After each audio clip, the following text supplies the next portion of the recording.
जय श्री राम जी का आशीर्वाद हम सब पर बना रहे। आज हम श्री रामचरितमानस में 26वें मास पारायण का भाग 8 पढ़ेंगे। पढ़ने से पहले अपने गुरुदेव के चरणों में नमन करते हैं। भगवान शिव, माता पार्वती, श्री राम जी और सीता माता के चरणों में नमन करते हैं और हनुमान जी से प्रार्थना करते हैं कि वो पढ़ने में हमें शक्ति प्रदान करे और पढ़ने में कोई गलती हो तो हमें क्षमा करे। ओम श्री गणेशाय नमः। भाग 7 की वीडियो का लिंक नीचे डिस्क्रिप्शन में दिया गया है, आप वहां से सुन सकते हैं। प्रभु के वचन सुनकर श्री राम जी ने हर्षित होकर उनके चरण कमल पकड़ लिए और कहा, हे कृपा और सुख के समूह श्री राम जी, आपने इसी बहाने मुझे महान उपदेश दिया। उधर से रावण ललकार रहा है और इधर से अंगद और हनुमान, राक्षस और रीछ वानर अपने अपने स्वामी की दुहाई देकर लड़ रहे हैं। ब्रह्मा आदि देवता और अनेकों सिद्ध तथा मुनि विमानों पर चढ़े हुए आकाश से युद्ध देख रहे हैं। शिव जी कहते हैं, हे उमा, मैं भी उस समाज में था और श्री राम जी के रण रंग की लीला देख रहा था। दोनों ओर के योद्धा रण रस में मतवाले हो रहे हैं। वानरों को श्री राम जी का बल है, इससे वे जयशील हैं। एक दूसरे से भिड़ते और ललकारते हैं और एक दूसरे को मसल मसल कर पृथ्वी पर डाल देते हैं। वे मारते, काटते, पकड़ते और पछाड़ देते हैं और सिर तोड़कर उन्हीं सिरों से दूसरों को मारते हैं। पेट फाड़ते हैं, भुजाएं उखाड़ते हैं और योद्धाओं को पैर पकड़कर पृथ्वी पर पटक देते हैं। राक्षस योद्धाओं को भालू पृथ्वी में गाड़ देते हैं और ऊपर से बहुत सी बालू डाल देते हैं। युद्ध में शत्रुओं से विरुद्ध हुए वीर वानर ऐसे दिखाई पड़ते हैं मानो बहुत से क्रोधित हुए काल के समान वे वानर खून बहते हुए शरीरों से शोभित हो रहे हैं। वे बलवान वीर राक्षसों की सेना के योद्धाओं को मसलते और मेघ की तरह गरजते हैं। डांटकर, चपेटों से मारते, दांतों से काटकर, लातों से पीस डालते हैं। वानर भालू चिंगाड़ते और ऐसा छल बल करते हैं जिससे दुष्ट राक्षस नष्ट हो जाएं। वे राक्षसों के गाल पकड़कर फाड़ डालते हैं, छाती चीर डालते हैं और उनकी आंतड़ियां निकाल कर गले में डाल लेते हैं। वे वानर ऐसे देख पड़ते हैं मानो प्रहलाद के स्वामी श्री नरसिंह भगवान अनेकों शरीर धारण करके युद्ध के मैदान में क्रीड़ा कर रहे हों। पकड़ो, मारो, काटो, पछाड़ो आदि घोर शब्द आकाश और पृथ्वी में छा गए हैं। श्री रामचंद्र जी की जय हो, जो सचमुच निर्बल को सबल और सबल को निर्बल कर देते हैं। अपनी सेना को विचलित होते हुए देखा, तब 20 भुजाओं में 10 धनुष लेकर रावण रथ पर चढ़कर गर्व करके लोटो लोटो कहता हुआ चला। रावण अत्यंत क्रोधित होकर दौड़ा।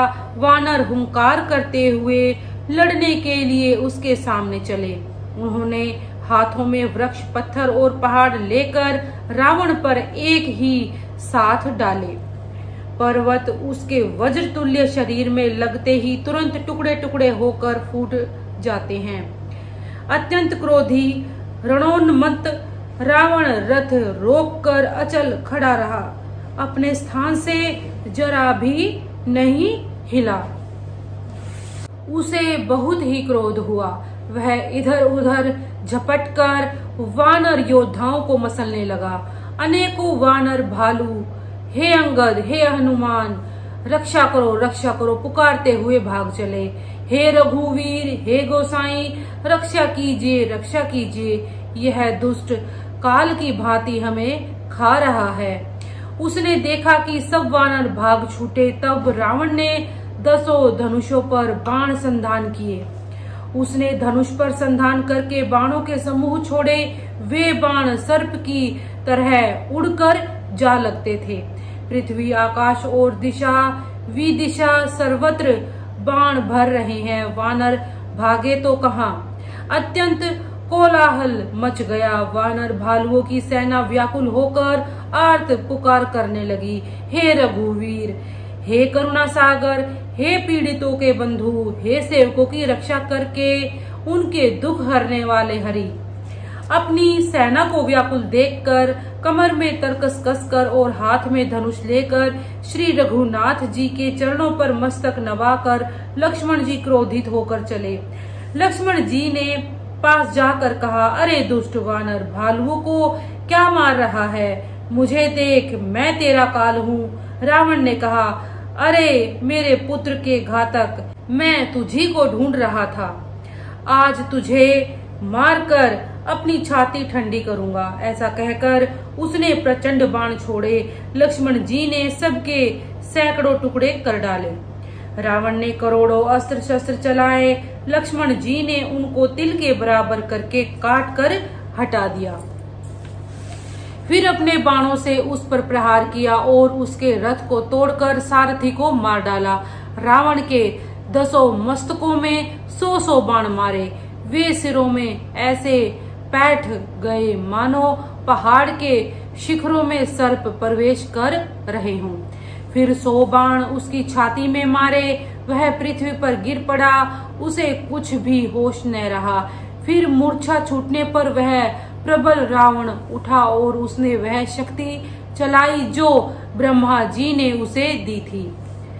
वह ब्रह्मा की दी हुई प्रचंड शक्ति लक्ष्मण जी की ठीक छाती में लगी। वीर लक्ष्मण जी व्याकुल होकर गिर पड़े। तब रावण उन्हें उठाने लगा, पर उसके अतुलित बल की महिमा यों ही रह गई, अर्थात व्यर्थ हो गई। वह उन्हें उठा न सका। जिनके एक ही सिर पर ब्रह्मांड रूपी भवन धूल के एक कण के समान विराजता है, उन्हें मूर्ख रावण उठाना चाहता है। वह तीनों भुवनों के स्वामी लक्ष्मण जी को नहीं जानता। यह देखकर पवन पुत्र हनुमान जी कठोर वचन बोलते हुए दौड़े। हनुमान जी के आते ही रावण उन पर अत्यंत भयंकर घूसे का प्रहार किया।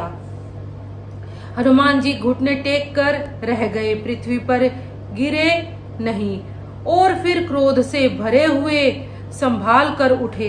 हनुमान जी ने रावण को एक घुसा मारा। वह ऐसा गिर पड़ा जैसे वज्र की मार से पर्वत गिरा हो।